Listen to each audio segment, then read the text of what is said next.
When Captain America throws his mighty shield, all those who choose to oppose this shield must yield. Actor Chris Evans has gone from this to this, and I have loved him as Steve Rogers ever since. Yeah, not many people will want to remember him from that failed superhero reboot.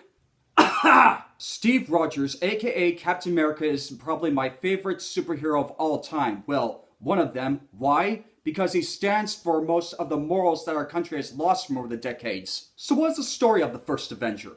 Back in 1942, during the Second World War, a young man named Steve Rogers tries to join the army, but unfortunately they wouldn't let him because of his small size, poor guy. That is until one day Steve is somehow volunteered by Dr. Abraham Erskine, played by Stanley Tucci, to turn him into a super soldier, which the US government has been planning in secret. And the other person in Steve's life who helps him through his training is the lovely Peggy Carter, played by Hayley Atwell. And her and Steve had some decent chemistry, but they don't really get to spend time by building up their relationship because of the limited runtime in this movie. But they do get to spend time building up the brotherhood between Steve and his best friend, James Bucky Rogers, played by Sebastian Stan. For the limited time there was to make here, these two actually came across with some great chemistry and actually showed us that they are best friends. And not to forget, Colonel Chester Phillips, played by Tommy Lee Jones, came off as a jerk at first, but later on, I grew to like him too. But while the war is going on, our heroes do not know that deep within the heart of Germany, a great leader named Johann Schmidt, aka Red Skull,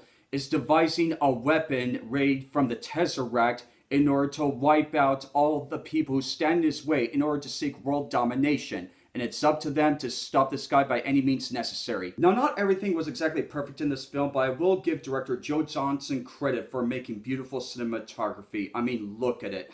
I mean, take one of my favorite moments in the film right here. The cinematography is just awesome. Oh, it just brings a tear to my eye. And the great chemistry between him and his entourage, or band of brothers, while on the field of battle was really cool. Probably some of my favorite parts of the movie, even though it was brief. Now, I felt that the meeting between him and Nick Fury was kind of unnecessary because they tried to get us ready for the Avengers, but I just wanted this to be as good as a standalone film. But you know what? I enjoyed it for what it was. Captain America: The First Avenger is still a good film in the Marvel canon, so I will give it a 7 out of 10. So what do you all think of this film? Do you think it would work without the Tesseract storyline or not? Let me know in the comment section below. And as always, thank you all so very much for watching. I'll catch you all on the flip side of America.